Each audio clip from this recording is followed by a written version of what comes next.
I have no idea if that is the case, but all that you have said would be very much what I would like to achieve. I wanted to write opera from the youngest age, and I met many potential collaborators over 20 to 30 years, but none of them worked even near. And then I had the good fortune almost 20 years ago to meet the British playwright Martin Crimp, and from that all suddenly became possible, and we have created 4 works together in the last 2 decades. It's true that both Martin and I wanted to propose a different approach to narrative on the operatic stage, one in which the stories were clear, the interactions between the characters were unambiguous, and yet at the same time, a style which did not reflect or try to imitate romanticism, naturalism, ritual opera, anti-opera, expressionism, that wanted to have a fresh approach to narration, storytelling. That was a major priority from the beginning. Beyond that, I also wanted to look at the relationship between voice and instrument and the capacity of fusion between the two, and the relation harmonically between the vocal lines and the orchestral textures. And when I say the word vocal lines, that's precisely what also I intended, that the singers sing and only sing. They don't talk, they don't shout, they sing. And to look at the use of voice in a modern language was something which I did a lot of research on and thought about deeply in the many years before I wrote my first opera, and which I continue to think of as my operatic catalogue enlarges.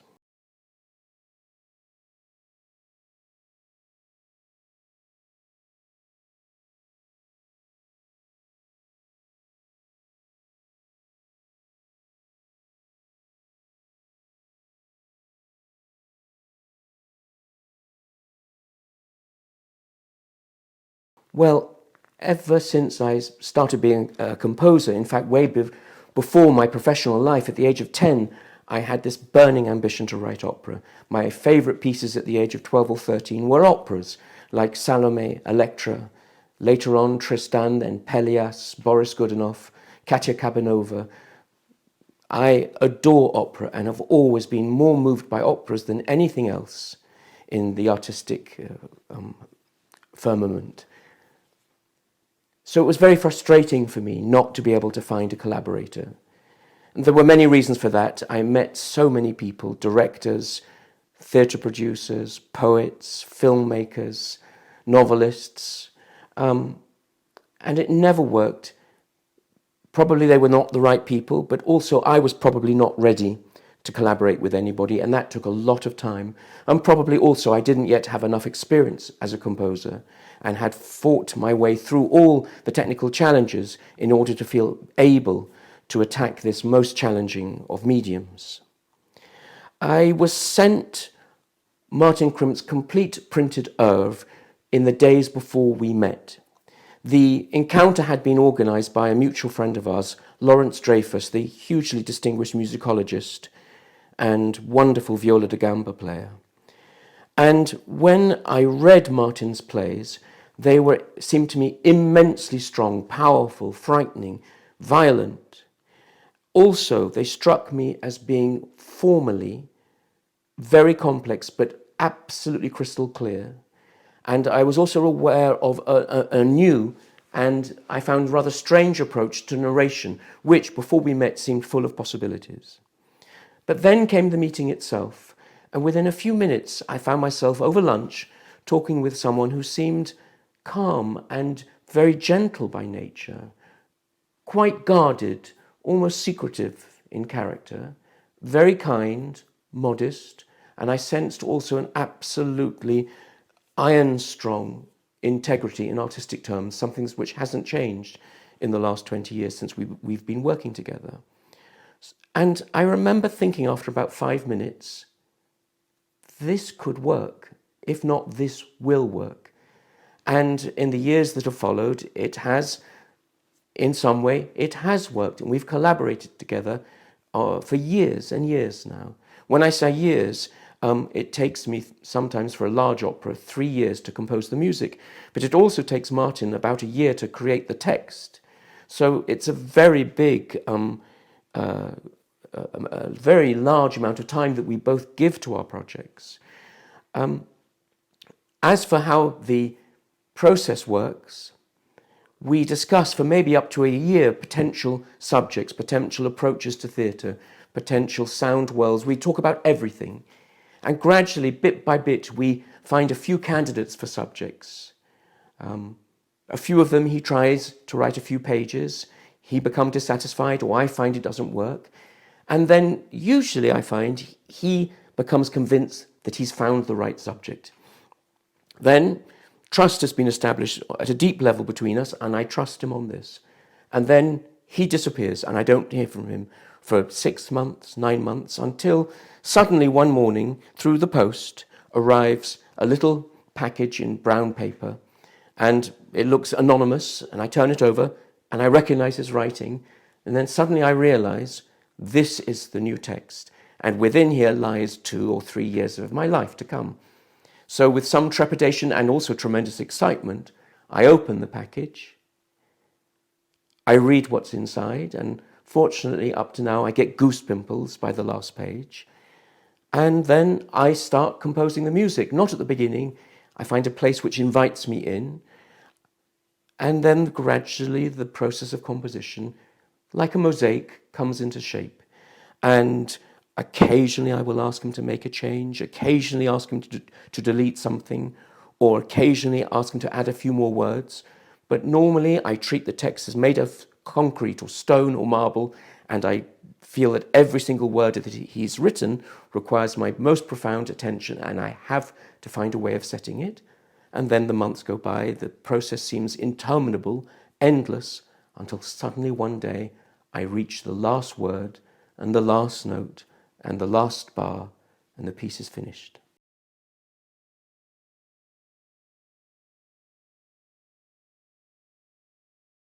In a full-scale opera, you have to maintain the interest, one hopes, of a large public for a long time, 1.5 hours, with no other art, no other music, no other performance. That is a huge amount to ask of a composer and a playwright. And music is a complex medium with, when one uses polyphony, the possibility of 3, 4, 5 or 6 things happening simultaneously. And yet across a whole evening, at some times you'll have to be of extreme simplicity. And that's because the need for contrast. As the drama evolves, the music has itself also to evolve in a way that's not slavish, but that is authentic and that is dynamic and that has a degree of truth to it. That means there needs to be a lot of contrast, and one can never rely on what one's already written. New moment of drama, a new phrase, requires not only a new music, but a new approach to music, a new approach to harmony, to rhythm, to pacing, to timbre. And yet, at the same time, the complete work needs a very large degree of unity, or it won't stick together, it won't create one piece. And that is a very great challenge. Beyond that, the parts that people sing have to be also full of character, and they have to be audible. The words have to be audible. The story needs to be comprehensible. And that requires a lot of discipline in terms of orchestration and harmony. If you overload the voices a little, they'll have to scream and shout to be heard. Too much, and they'll be inaudible. And yet, how do you control the flow of tension and drama? If the orchestra is soft all the way through, it will be frustrating for the listener, and the music will not have the necessary growth and drama that is required. Finally, the biggest challenge, I guess, is to maintain interest, to maintain tension, and I suppose, up to a degree, beauty as well. And if you write a very bad bar, or the tension disappears for a few moments, the whole work can be ruined. So I feel, when writing a piece on this scale, that I have to maintain every possible dimension at full strength all the time, and that is very demanding. almost impossible, I'd say. But all one can do is do one's very best, from the first note till the last note.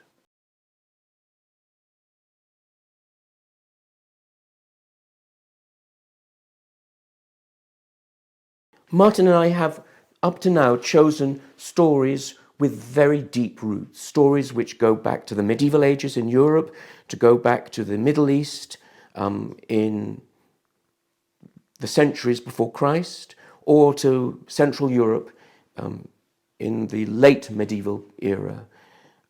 It's not that we have an obsession about antique civilizations, or that we want costume dramas that make the audience think they're in another era. But I suppose, for me at least, music speaks of things which are universal and profound.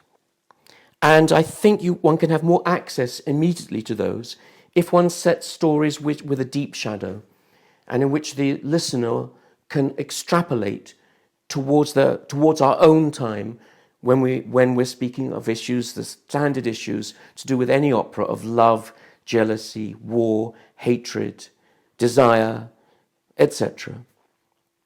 On the other hand, costume dramas which suggest that we're pretending to the audience that we really are in the 18th or 13th century would seem arch to me today, particularly when sung. And so Martin's texts are full of anachronisms and other techniques which remind the audience that we're telling a story from the early 21st century for an early 21st century audience, except it's a story which has ancient roots. And therefore it's for the listener to engage and perhaps extrapolate, to do when, like in our opera Written on Skin, there's a question of terrible jealousy in dominating husband who ends up driven so crazy that he commits murder, and other issues in our opera to do with the place of women in society, to do with things about power, and indeed political issues. But we don't want to preach to an audience and try to simply confirm what our audience might already know. And in any case, there's nothing more obnoxious for me to be shouted at from the operatic or theatrical stage. It's for each individual to analyse, to reflect upon, if they've cared for what they've heard and experienced, in their own way, and to perhaps resonate with what they've heard, and they're free to make up their own choices. So I hope we deal with universal things, but with a mirror pointing very much to our own time, but not done in a didactic way.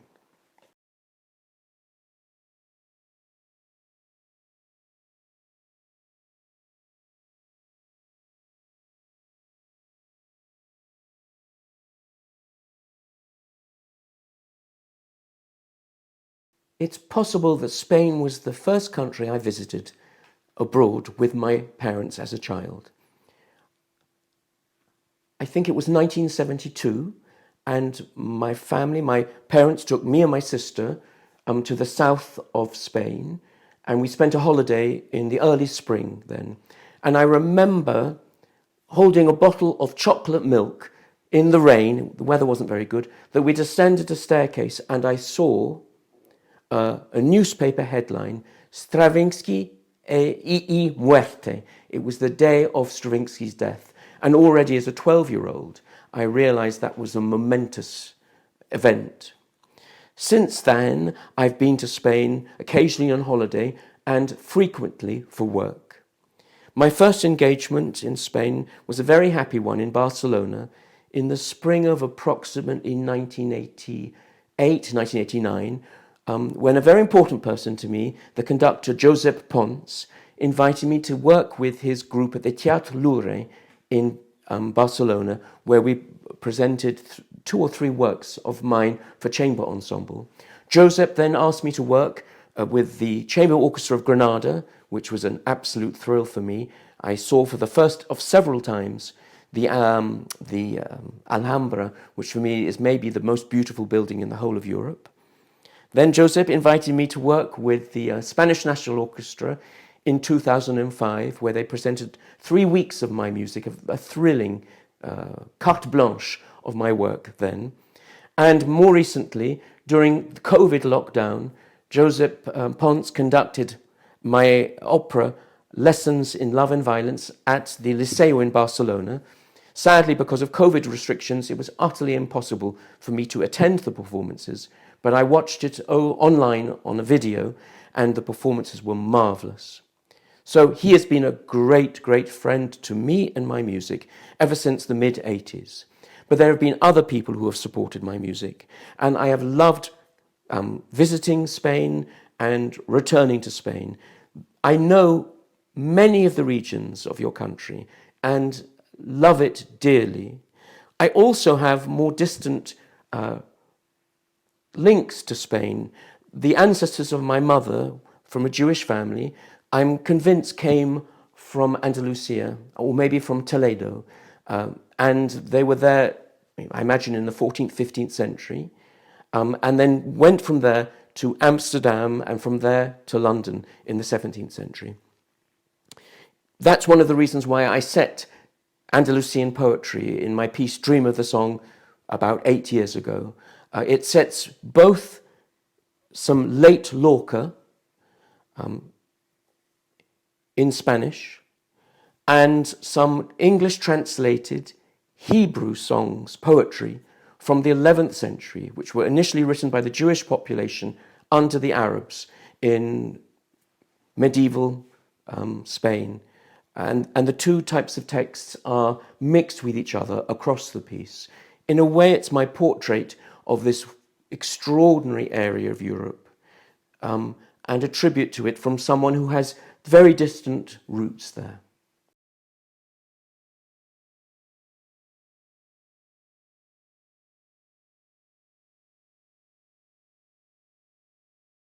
I was very fortunate that I had the most marvellous and inspiring teachers from the very beginning of my musical education, from being a piano teacher to another piano teacher, and then I went to a German refugee in the 30s called Peter Gellhorn, who taught me in London when I was between the ages of 14 and 16. And he then took me to Paris and, as it were, handed me over to one of the greatest teachers of the 20th century, Olivier Messiaen, who was a man of enormous influence in my life, and who I loved very deeply and was really my mate, my master. But even after studying with him, I went to Cambridge, where Alexander Goer was a very important teacher for me. And I feel that in my education, I had a mixture of French, the French tradition through Messiaen, who was connected to Debussy and Ravel and Dukas and earlier, and from Gellhorn and Goer, who were much more from the Germanic tradition. Alexander Goer's father, for instance, was one of the most important Berlin students of Arnold Schoenberg in the 20s and 30s. Having had such fantastic teachers, it was natural, I think, for me to want to teach and pass on my feelings about music, to try and help a younger generation of composers, and I've done that since the early 80s. Over the 40 or 45 years I've been doing that now, it struck me how important it's been to me as a composer.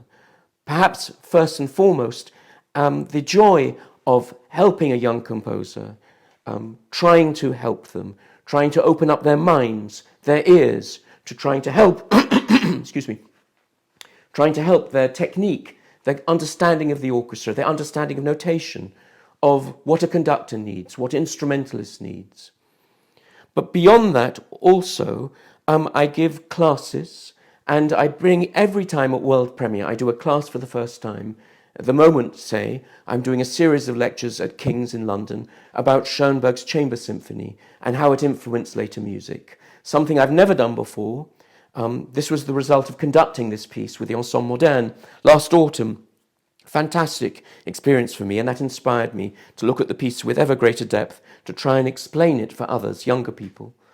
And in so doing, I've learned a lot myself, and I have to learn a lot, and that then makes influence on my next piece and helps it. Finally, it's a wonderful feeling to work with young composers and to see them making progress and to see them leave me and then begin to make their own lives and indeed careers, as many of them have in the international music world. I've had students from the Far East, from South America, a lot from Europe, from North America, of course from Great Britain as well. And this has been something I've loved doing. And even though I'm maybe ripe now for retirement, I'm 64, I intend to carry on doing this as much as I can because it gives me so much.